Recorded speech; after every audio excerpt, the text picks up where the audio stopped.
Linkerkant van die stroper het ons forward reverser. Dis baie belangrik om hom reg te grease, laat ons die regte grease prosedure volg.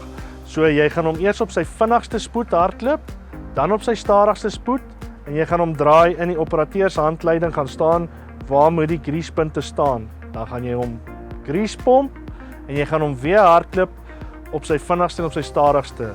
Op die manier hoe kom ons hom vinnig en stadig hardloop is ons verplaas die rig en die grease binne in die housing, verplaas ons dit om ons grease te verplaas en om daai manier gee ons ook olie aan ons koeler laat ons olie level reg kan wees. Hierdie is ons single multi-point connector.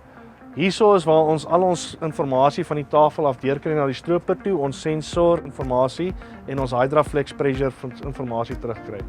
Hy het 'n breekbout hierso wat hierdie kabel trek om hierdie locking pins wat jou tafel vashou uit te stoot om jou tafel te lok. As hierdie breekboutjies aanhou breek, is hier net 'n klein verstellingkie wat jy dalk gaan nodig hê om te doen. Nog op die forward reverser, wat baie belangrik is hierso, maar dit is in die operateurshandleiding gaan dit staan. Sorg dat jy 'n 3 mm gap tussen jou twee sheaves het, laat ons nie ons sheaves warm hardloop nie. Hierdie is net 'n idler, dit word nie gebruik as 'n tensioner om hy 3 mm gap te kan kry daar by die sheaves nie. So in die operateurshandleiding gaan staan jy moet stel, hier op jou rod, hoe jy hom moet stel en draai om hy 3 mm gap te handhaaf. Soos julle sal sien, ons het 'n dipstick hierso wat ons die olie moet kyk. Op hierdie stropers is dit baie belangrik, as jy nie seker is hoe om dit te kyk nie, kyk asseblief in jou operateurshandleiding, maar hierdie S700 serie stropers moet jou sluk heeltemal in die lug wees en jou lok moet ingesit wees om jou oil level daar te kyk. Steeds aan die linkerkant van die stroper is ons nou hier by ons router gedeelte.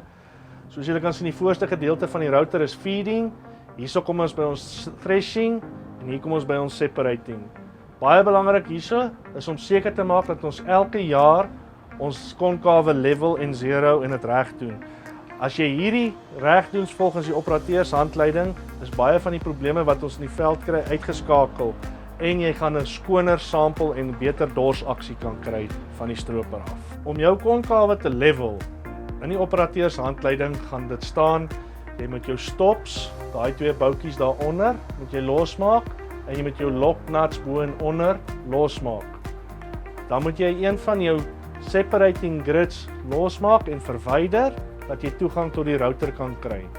Maak seker ons router se lever, ons radkas sit ons in neutral, laat ons die router met die hand kan draai.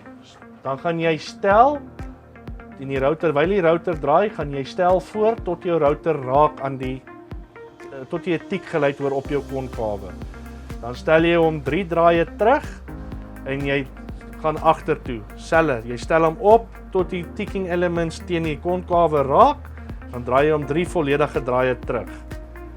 Gaan jy weer voor, draai hom tot hy weer raak, dan draai jy hom stadig terug terwyl die router gedraai word met die hand. Draai hom stadig los tot die ticking geluid weg is. As die ticking geluid weg is, dan draai jy hom 1 volledige draai terug en jy lok die boonste loknat.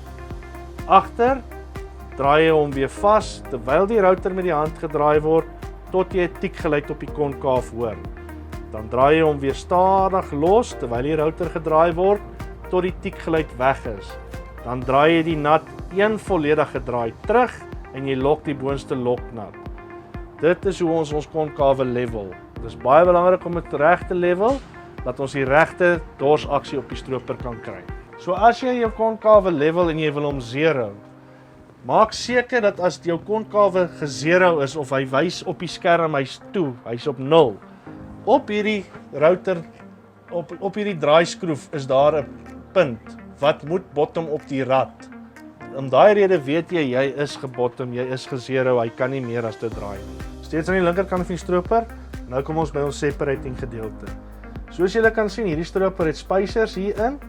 Al ons John Deere stropers kom met spacers. Hier spacers hier agter my. As ek net bietjie terug staan, dat julle kan sien, daar is spacers wat jy kan gebruik.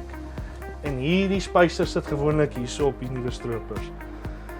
Ons stagger hom om die separating reg te kry. So wat ons bedoel by stagger is, ons smoor hom en ons maak hom oop. Want jou konkaaf draai, jou router draai, Hy separate onder en hy skuif die materiaal bo agter toe. So ons praat van stagger. Daar is nie 'n resep wat vir jou gaan sê jy moet so maak nie, maar ons is lief om te stagger voor, te smoor en te stagger. Maar dit hang af wat jou omstandighede jou toelaat om te doen. Hoekom ons elke liewe jaar aanbeveel en hoekom jy dit elke liewe jaar wil doen om te level en te zero. Jou threshing elements en jou concave kry slytasie op soos jy stroop met die vorige seisoene. Wat beteken dat jou spasiering tussen jou concave en jou threshing elements raak al hoe verder weg. Soos hoekom ons sê dat ons om elke jaar weer level en zero, dat ons seker maak daai afstande wat ons binne in die cap handhaaf, dieselfde bly.